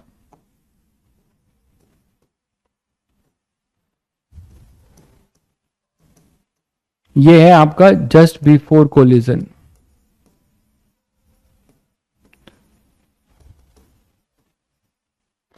तो ये मिला जस्ट बिफोर कोलिजन और ये है जस्ट आफ्टर कोलिजन। क्लियर है बच्चों? अब थीटा कैसे निकाले? हाँ, E इक्वल टू 1 होगा तभी ऐसा होगा भाई, आप करके देख लो ना। आप इसको वी नॉट कॉस थीटा और इसको V1 मान लो, आप इसको वी नॉट कॉस थीटा और इसको V1 मान लो, ठीक है। आप अगर करना चाहो तो ये है, ये तुम्हारा वी नॉट कॉस थीटा था, ये तो रिजल्ट हमने पढ़ा है ना भाई, वो रिजल्ट हम यूज कर रहे हैं अलॉन्ग कॉमन नॉर्मल, अब यूज कर रहे हैं ऑब्लिक कोलिजन में एक्सचेंज हो, ये तो प्रूफ कर रखे हैं, ये हम लोगों ने प्रूफ कर लिया है। हाँ, अलॉन्ग लाइन ऑफ इंपैक्ट को ही कॉमन टेंजेंट बोलते हैं, जिधर आपका इंपल्स लगता है that is line of impact, जिधर इंपल्स लगता है उधर ही हम लाइन ऑफ इंपैक्ट बोलते हैं, और वो अपना कॉमन नॉर्मल है, ठीक है। अब थीटा निकालने की बात है तो थीटा निकाल लेते हैं। थीटा इस ट्रायंगल से निकल जाएगा बच्चों, ये डी है, दोनों के सेंटर टू सेंटर डिस्टेंस आपको दिया हुआ था, ये C2 था, ये C1 था, ये 2R था, ये D था, और इन्हीं के बीच में ये एंगल जो आपने बनाया है, ये C1 C2 से एंगल बनाया था थीटा, तो ये थीटा, ये भी थीटा होगा भाई। अगर ये थीटा है तो ये भी तो थीटा होगा C1 C2 से, ये एंगल भी क्या होगा? थीटा होगा। तो अपने पास क्या आ जाएगा? अब होमवर्क क्या दे दें, हो तो चुका है क्वेश्चन सॉल्व, ये हो चुका है V1 साइन थीटा, इसका V नॉट कॉस थीटा। तो A के लिए और B के लिए VA अपने पास हो जाएगा after collision V not sine theta, theta निकालना है यहां से, निकाल लो। थीटा क्या हो जाएगा? ये 4R square minus d square under root, तो साइन थीटा क्या हो जाएगा? V naught D by 2R v naught d by two r, ये वी ए की वैल्यू होगी। एक भाई कह रहा होमवर्क दे दो, अरे होमवर्क क्या दे दें, ये तो खत्म हो चुका है। V naught cos theta, cos theta v naught cos theta क्या लिखेंगे, under root 4r square minus d square upon में 2r। तो ये आ जाएगा बॉल बी की वेलोसिटी और ये हो जाएगा ए की। v1 और v2 मान के कर सकते हैं, बिल्कुल कर सकते हैं आप इसको। यहां पे ये तो सेम रहेगा, कोई भी इंपल्स नहीं है। इसको v1 मान लीजिए, इसको v2, फिर आप मोमेंटम कंजर्वेशन करिए और ई की इक्वेशन लिखिए, आपको यही चीज मिल जाएगी। आप क्यों मानेंगे भाई, आपको इसलिए प्रूफ कराया गया। स्पेशल केसेस जो मैंने कराया था, कहा था रट के रखिएगा, ऐसे क्वेश्चन में आपका समय बचाएगा। ठीक है, कि जब दोनों मासेस अगर सेम है और परफेक्टली इलास्टिक कोलिजन हो रहा है, तो हमारा ऑब्लिक में हम एक्सचेंज कराएंगे केवल नॉर्मल की डायरेक्शन में, और इसकी value v naught sine theta common tangent के अबाउट इसकी वैल्यू सेम रहेगी जब कोई इंपल्स नहीं लगेगा। यहां पे जेटी 0 है, तो हम इसको लिख पा रहे हैं कि ये वी नॉट साइन थीटा रहेगा और ये वाली वैल्यू इसको मिल गई है। ये रेस्ट पर है ना भाई, ये रेस्ट पर है। आपको होमवर्क चाहिए था, इसी क्वेश्चन में मैं आपको होमवर्क देता हूं। होमवर्क है आपका ये कि मान लीजिए एक बॉल है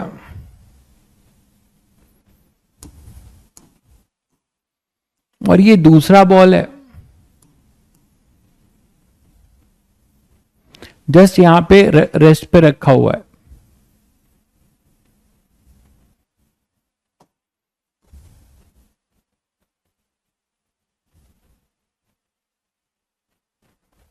ठीक है, और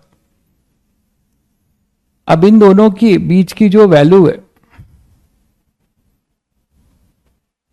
ये वर्टिकल डिस्टेंस आर है, ये देख पा रहे हैं आप, और ये कोलाइड कर रहा है, इनका सेंटर ऑफ मास ये वी नॉट से जो है हिट करने को आ रहा है, ये रेस्ट पर है, दोनों के मासेस सेम है।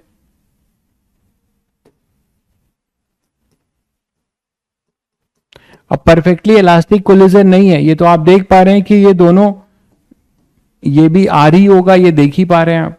डी के जगह पे अब यहां पे आर है, तो ये हिट करेगा, इनका सेंटर ये है C1, ये है C2। ठीक है, तो आपको बताना है if E equal to 1/2 find speed of ball A and B just after collision.